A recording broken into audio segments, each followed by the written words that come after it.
Cringe മാത്രം കാണിച്ച് അണ്ണേ നൊണ്ണേന്ന് പറഞ്ഞു കിടന്ന ശിവകാർത്തികേയന് വളരെ സർക്കാസ്റ്റിക് ആയിട്ടൊരു തുപ്പാക്കി കിട്ടുന്നു. അത് സീരിയസ് ആയി എടുത്ത പുള്ളി കാണിച്ചു കൂട്ടുന്ന കോപ്രായങ്ങൾ കണ്ട് ഓഡിയോ ലോഞ്ചിലും ഇൻ്റർവ്യൂസിലും ചിരിക്കുന്നത് പോരാതെ ഇപ്പോൾ ആരോ പുള്ളിയെ പറഞ്ഞു പറ്റിച്ചിരിക്കുകയാണ് അടുത്ത സൂപ്പർ സ്റ്റാർ ആണെന്ന്. പെട്ടെന്ന് കിട്ടിയ ദളപതിയുടെ മൂവി മദിരാസി വേണ്ട തുപ്പാക്കി എന്ന് തന്നെ വെച്ചോ. വമ്പൻ ഒരു സിൻഡിക്കേറ്റ് തമിഴ്നാട് പിടിക്കാൻ വരുന്നു. ഇവർക്ക് എവിടുന്നോ കളഞ്ഞു കിട്ടിയ കുറേ കണ്ടെയ്നർ തുപ്പാക്കികൾ തമിഴ്നാട്ടിൽ ഇറക്കണം. അതിനിവർക്ക് മാർക്കറ്റൊന്നുമില്ല. അതിനായി ഇവർ കണ്ടുപിടിച്ച വഴി പാൻപരാഗ് വിൽക്കുന്ന പോലെ തമിഴ്നാട്ടിൽ എവിടെയും തുപ്പാക്കി ഫ്രീ ആയി കൊടുക്കുന്നു. അങ്ങനെ ആളുകൾ അഡിക്റ്റ് ആവുന്നു, മാർക്കറ്റ് കിട്ടുന്നു. മാസ്റ്റർ പ്ലാൻ ചുമ്മാതല്ല മുരുകദാസ്, നിങ്ങൾ ലെജൻഡായത്. വില്ലൻ ടീമിനെ പിന്നെ പരിചയപ്പെടുത്തേണ്ട കാര്യമില്ലല്ലോ. ഈ മാസ്റ്റർ പ്ലാൻ കണ്ടെത്തി തുപ്പാക്കി മുഴുവൻ ഡിസ്പോസ് ചെയ്യാൻ ശ്രമിക്കുന്നു അരമുറി തമിഴ് NIA ഓഫീസർ. നമ്മുടെ സ്വന്തം ഒരു നടനാണ്. നാൾക്കുനാൾ ദുരഭിമാനക്കൊലയും ജാതിക്കലവരവും നടക്കുന്ന തമിഴ്നാട് അമിതിക്ക് പേര് കേട്ട നമ്മ നാട്ടിലെ തുപ്പാക്കി വരക്കൂടാതെ എന്നൊക്കെ എഴുതി വെച്ചപ്പോൾ മുരുകദാസ് രോമാഞ്ചം കൊണ്ട് കാണണം. ആരോടാണ് ഈ പച്ചത്തമിഴ് പാസം പറയണേ? അപ്പോൾ ഇതിലേക്ക് വന്ന് എല്ലാം തടയാൻ പോകുന്ന രജനിയുടെയും വിജയുടെയും ധനുഷിൻ്റെയും പ്രേതം ഒന്നിച്ചു കയറിയ ശിവകാർത്തികേയൻ്റെ രഘുവാണ്.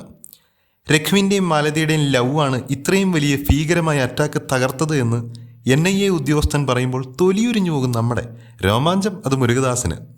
ചെറുപ്പത്തിലുണ്ടായ ആക്സിഡൻറ്റിൽ ഫാമിലിയെ നഷ്ടപ്പെട്ട രഘുവിന് സമൂഹത്തിൽ എന്തക്രമം നടന്നാലും സ്വന്തം ഫാമിലി മെമ്പേഴ്സായി തോന്നി പ്രതികരിച്ച് സൂപ്പർ ഹീറോ കളിക്കുന്ന ഒരു ഡിസീസാണ്. ഇത് പകരുമോ എന്നറിയില്ല.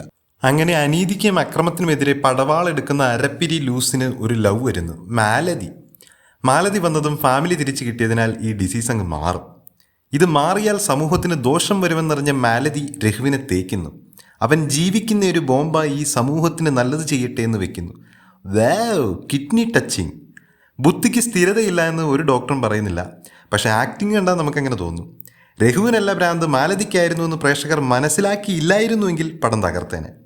വിദ്യുത് ജാംവാൽ മരിച്ചു കിടന്ന് പണിയെടുത്തിട്ടുണ്ട്. ഇതുപോലെ ഒരു അവിഞ്ഞ സിൻഡിക്കേറ്റും NIAയും ആയതുകൊണ്ട് വെറുതെ ആയിപ്പോയി. വിജയ് പോലും നിർത്തിക്കളഞ്ഞ ഇൻട്രോ സോങ് വിത്ത് ഡാൻസിലാണ് ഹീറോയുടെ എൻട്രി. പിന്നെ അനിരുദ്ധിൻ്റെ verse love failure. Super star തന്നെ.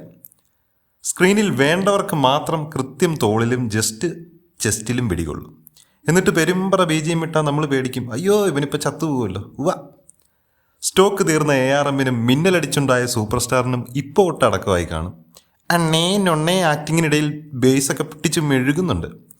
തുപ്പാക്കി എവൻ കയ്യിലിരുന്നാലും തുപ്പാക്കി ഇടയ്ക്കിടയ്ക്ക് ഇത് മെൻഷൻ ചെയ്യുമ്പോൾ ഉളുപ്പെന്നൊരു സാധനം തോന്നില്ല ഇവർക്കൊന്നും. പിടിച്ചോണ്ടിരുന്നോ? ബട്ട് ഓഡിയോ ലോഞ്ചും കൊക്ക് കഥയെങ്കിലും ഒന്ന് ഒഴിവാക്കിക്കൂടെ? പച്ചത്തമിഴം മാത്രമല്ലല്ലോ ഇതൊക്കെ കാണുന്നത്.